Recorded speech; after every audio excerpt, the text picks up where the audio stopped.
다음 영상을 클릭해 주셨군요. 요즘은 코로나 때문에 바깥 출입을 많이 못하시는 분들도 계시고 방 안에 있는 게 너무 답답해하시는 분들도 많이 계실 것 같아서 오늘은 또 다른 버전으로 제가 이제 더 많은 영상들을 업로드하기 위해서 오늘 공포 괴담 컨텐츠를 따로 좀 준비를 해봤습니다. 여러분들이 집 안에서 조금 더 집에 있는 게 심심하지 않으시도록 더 많은 영상 업로드 하겠습니다. 자, 오늘은 어떤 사이트에 있는 어떤 분들이 적은 실화 괴담, 공포 괴담을 몇 가지 준비를 해봤습니다. 그래서 지금부터 여러분들께 어떤 누군가가 겪었던 실제 괴담 이야기 시작합니다.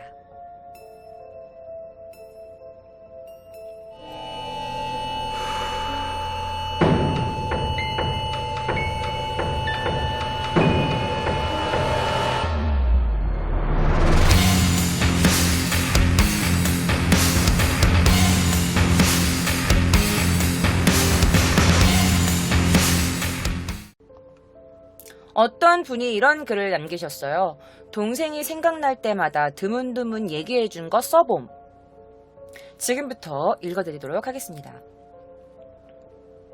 동생이 생각날 때마다 드문드문 얘기해준 거 써봄. 첫 번째 이야기입니다. 제목은 정체불명의 옆집. 동생은 도쿄, 오사카, 삿포로 골고루 다녔어. 삶이 연구실에 저당 잡힌 연구생이라. 이건 도쿄에 있을 때의 일이라는데 기숙사가 있긴 했지만 동생보다 어린 외국인들은 아파트, 그러니까 애니메이션에서 많이 보이는 빌라 같은 걸 얘네는 아파트라고 한대. 우리로 치면 원룸 같은? 어쨌든 그 어린 외국인 친구들은 아파트를 빌렸대. 서양 애들은 거길 기점 삼아 놀았지만 대부분 동양 애들은 교수한테 도망쳐서 수면하는 곳으로 이용했다고 해. 근데 같은 랩의 연구생이었던 미국 여자애가 요즘 거기 가면 시끄러워서 있을 수가 없다고 투덜거리는 거야. 서양 애들은 거기서 술 먹고 놀거나 만취한 상태로 돌아와 자곤 했으니까 동생은 걔네가 시끄럽게 굴어서 옆집 사람들이 화났나 보다 하고 말았대. 그러다가 동생이랑 동생 선배, 얘는 중국인인 걸로 알고 있어. 어쨌든 동생이랑 동생 선배가 5시간 단위로 하는 실험이 있어서 거길 기점 삼아서 번갈아 가며 실험을 하기로 했다고 해. 먼저 동생이 실험을 하고 5시간 되면 선배가 와서 교대하기로 했는데 이때는 이른 아침이었대. 그런데 그 선배가 오자마자 서양 애들이 시끄럽게 굴긴 했는가 보다 하며 자기가 그 빌라를 들어가자마자 옆집 사람이 벽을 계속 투댔다고 하는 거야. 서양 애들이 시끄럽긴 했어서 둘 다 월드와이드 진상을 떨었네 라면서 쯧쯧하고 말았대. 동생이 갔을 때도 간헐적으로 벽을 쾅쾅 두드리는 소리가 들려서 동생도 쫄아서 발끝만 들고 조용조용 다녔다고 해. 그렇게 5시간 단위로 실험하다가 이윽고 밤이 되었는데 도와주러 온 일본 애가 자기 짐을 들어 그 빌라에 갔다가 사색이 되어서 왔다는 거야. 말을 들어보니 벽을 두드리는 소리가 나는 것은 옆집에서 나는 게 아니라 바로 그 집안에서 났다는 거야. 그런데 중국 애가 패기도 좋게 무슨 말도 안 되는 소리를 하냐 라면서 자기 혼자 그 집에 자러 갔대. 하지만 이 대륙 여자가 방에 들어가지도 못하고 그냥 돌아온 거야. 그 빌라가 오픈된 복도식인데 일본은 우리나라랑 달리 아직 우편함이 문 앞에 달려있거든? 그러니까 뭐냐면 제가 저번 시간에 보여드렸던 보여주시나요? 그 일본 연예인이 했던 그 괴담집 보면 그 맨션 있잖아. 그 맨션에 보면은 문이 이렇게 복도식으로 이렇게 다다다다 되어 있고 제가 좀 보여드릴게요. 어떤 분들은 좀 이해 못하시는 분들도 있으니까 하이츠. 그 하이츠가 어떻게 생겼냐면 여러분들 약간 이런 집이 있어요.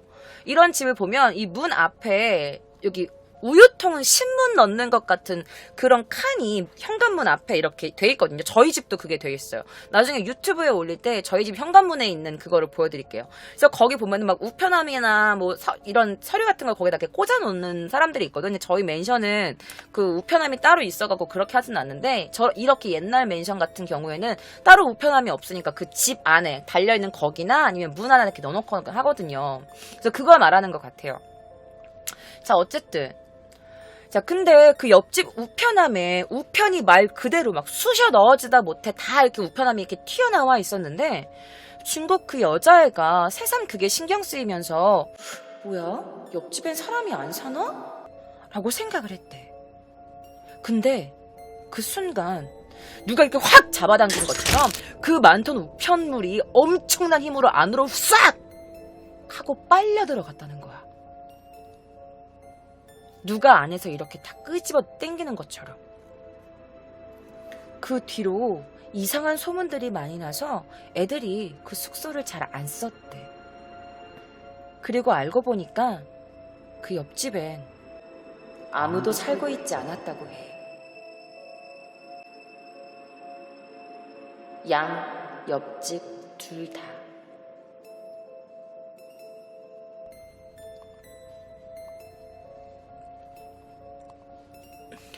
두 번째, 호텔 로비. 이건 어디서 그랬는지 기억은 안 나. 아무튼 호텔 로비에 되게 예쁜 옥? 호박? 이런 보석 같은 장식이 있었다고 해. 부정확한 건 동생이 제대로 설명을 하지 않아서 잘 모르겠어. 아무튼 굉장히 비싸 보이고 뭔가 역사가 있을 것 같고 그런 물건이었대. 같이 본 친구도 있었다고 해. 그리고 그 친구는 그 장식이 퍽 마음에 들었는지 다음날 그게 뭐냐고, 어떤 보석이냐고 직원분한테 물어봤대. 그런데 그 직원분이 깜짝 놀라면서 지배인을 데리고 왔다는 거야. 그 지배인은 그거 어디서 보셨어요? 누구랑 보셨죠? 어떤 모양이던가요? 라면서 친구한테 어디서 봤냐, 누구랑 봤냐 꼬치꼬치 물었대. 그래서 그 친구가 내 동생을 불러서 얘랑 봤고 그리고 이 위치에 있었어요 라고 알려줬다는 거야. 그런데 분명 어제는 벽에 단단히 고정되어 있던 그 장식이, 어제는 분명 있던 그 장식이 온데간데 없어졌대. 그리고 바닥에 소금만 남아있었다고 해. 그런데 그 지배인은 여러 가지를 묻더니 가타부타 설명도 안 해주고, 동생이랑 그 친구가 그 동네에 오래 안 있을 거라고 하니까 다행입니다. 정말 다행이네요. 이제 가셔도 됩니다. 라고 말해서 그게 더 찝찝했대. 그리고 이 호텔이 어딘지 정확히 기억을 못하는 이유가 그 뒤로도 구석에 소금을 둔 호텔을 굉장히 많이 봤대. 어떤 호텔은 소금에 그 옆에 향도 같이 꽂혀 있었는데 아무리 봐도 향은 아닌데 거기 놓여있던 소금이 새까맣게 변색되어 있었대. 제가 이거를 조금 더 설명을 하자면, 여러분들 제가 저번 시간에도 말씀드렸지만 이 소금은 이렇게 모리지오라고 해가지고 놓는 거 있잖아요. 제가 또 다시 한번 사진을 보여드릴게요. 이것도 어딘가에 이렇게 소금을 이렇게 놓여 있는 건데, 이 소금이, 내가 더 무서운 거 보여줄까? 이건 진짜 어떤 건물에 놓여 있는 소금인데요. 이거 봐봐. 어떤 양옥집 같은데 놓여있는 소금이야. 이걸 제가 색감을 조금 변색해서 갖고 온 거긴 한데 아닌 건 이렇게 되어 있어. 진짜로. 어떤 건물 앞에 놓여있는 이런 소금인데, 이런 걸 뭐라 그러냐면 모리지오라고 해요. 귀신이 못 들어오게 막는 거야. 약간 아군을 막고 약간 이렇게 좋은 의미도 있지만 사실은 귀신이 못 들어오게 방지하는 약간 그런 건데, 이게 무너지거나 새까맣게 타는 경우에는 귀신이 왔다 갔다 한 거래요. 그래서 귀신이 지나가거나 뭔가 안 좋은 기운이 지나가면 이 색깔이 새까맣게 변한다는 말이 있어요. 그래서 어떤 호텔이나 아니면 뭐 어떤 음식점이나 약간 그런 곳에 이렇게 특히 호텔 같은 경우에 저런 소금이 있으면 웬만하면 들어가지 마세요. 분명 안 좋은 기운을 막기 위해서 놓은 거기 때문에 일본에 놀러 오셨을 때 저런 소금이 있다면 절대 그 호텔을 사용하지 마세요.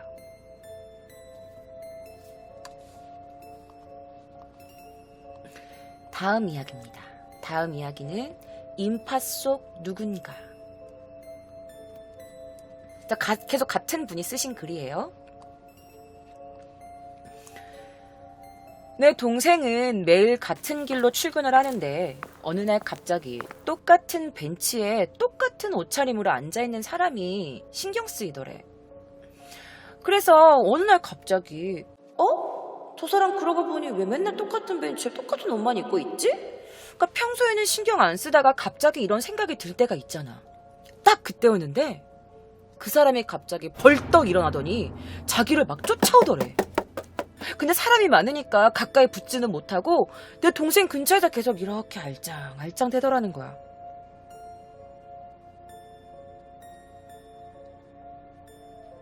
잊을만 하면 그 사람의 발이나 옷가지가 보이고.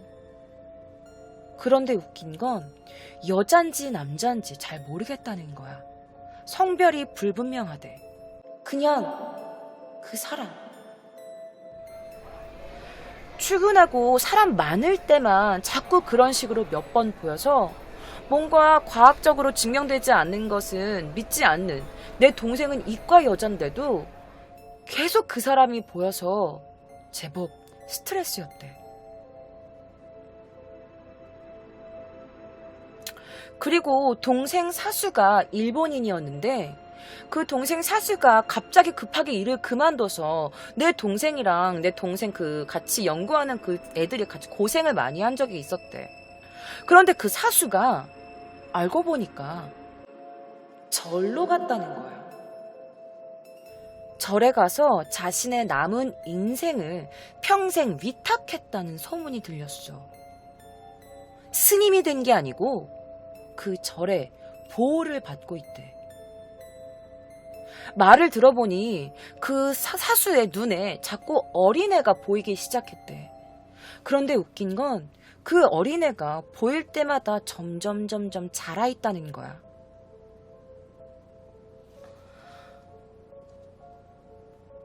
동생은 내심 그 사수가 몸 잘못 굴려서 한번 잘못 자기 여자친구 아이를 이렇게 수술했다가 그 애가 죽은 아이가 그 사수한테 원망을 가지고 붙은 게 아닐까?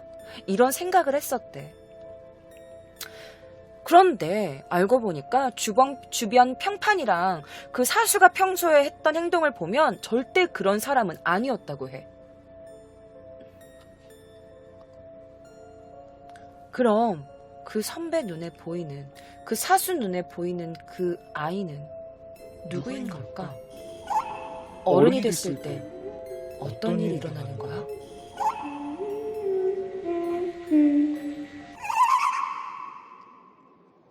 또 다른 이야기.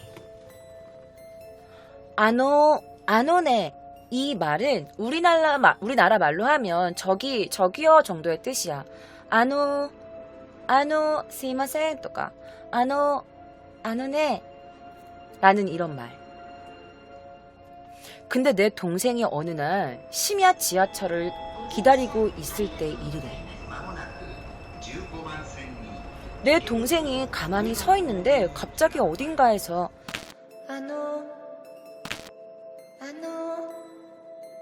아노네 라는 소리가 들려서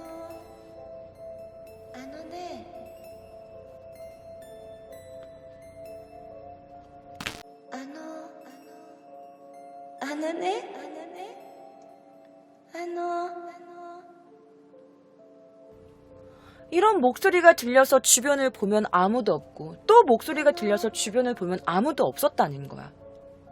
그런데 그 지하철역에 내 동생 말고 다른 친구들도 그 목소리를 들은 적이 있대.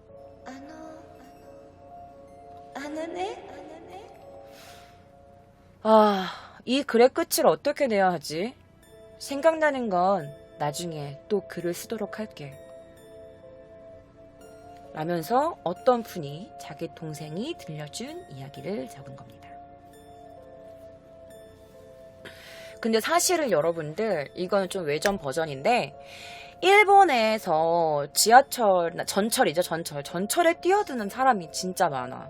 그래서 저도 몇 번 그걸 겪어봤거든요. 그래서 아침에 전철에 뛰어드는 사람, 자살하는 사람이 너무 많아가지고 그 지각하거나 그러면 이제 그 전철 내리는 데서 그 지각 외에는 뭐 몇 분 전철을 딜레이 되는지 그거를 이제 그 역무원 분들이 이렇게 해가지고 종이를 나눠주거든. 그래서 뭐 출근하거나 아니면은 뭐 학교 갔을 때 왜 지각했는지 그 종이를 내면 지각 처리 안 되고 그런 경우가 있었어.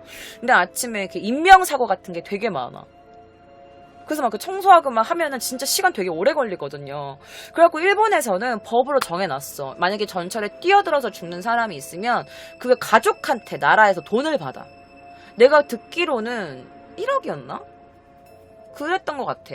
9천만 원인가? 뭐 그 정도 해가지고 900만 원인가 9천만 원인가 모르겠어요. 그렇게 해서 나라에서 그 가족에게 그걸 청구를 하는 거야. 당신들 때문에 많은 사람들이 피해를 받고, 그 다음에 그 운전하시는 분이라든지, 아니면은 그 늦은 사람들 그런 거 해가지고, 나라에서 뭔가 그 위자료를 신청한다고 알고 있거든. 하고 지금은 일본에서도 그 칸막이 있지. 안전바 같은 그런 것들을 지금도 일본에서 많이 하고 있는데, 우리 언니도 갔다 오면, 아, 짜증나, 왜 이렇게 늦었어? 그러면, 아, 또 누가 뛰어들었어. 막 이렇게 말을 하는 경우가 되게 많아요. 아니야, 일본에도 있어요. 일본에도 그 전철 이제 타기 전에 이렇게 닫히는 문이 설치되고 있고, 지금 설치된 곳이 많은데, 하지만 아직도 설치되지 않은 곳도 많은 것도 사실이에요. 네. 스크린도어를 아직 안 만든 곳도 많이 있어요. 많이, 한국보다. 그래서 사실은 그게 뛰어드는 사람이 일본에 굉장히 많아요. 그래서 조금 그런 일본 전철이나 그런 것에 대해 소문이 되게 많기도 하고, 약간 뭐 일본 약간 심령 비디오 같은 거 보면 전철역에 갑자기 있던 사람이 갑자기 나타나가지고 갑자기 사라진다든지 그런 영상들도 굉장히 많이 있거든요. 다음에 기회가 되면 제가 또 심령 영상 해가지고 여러분들께 보여드릴게요. 자, 그러면 다음 괴담 이야기로 넘어가 보실까요?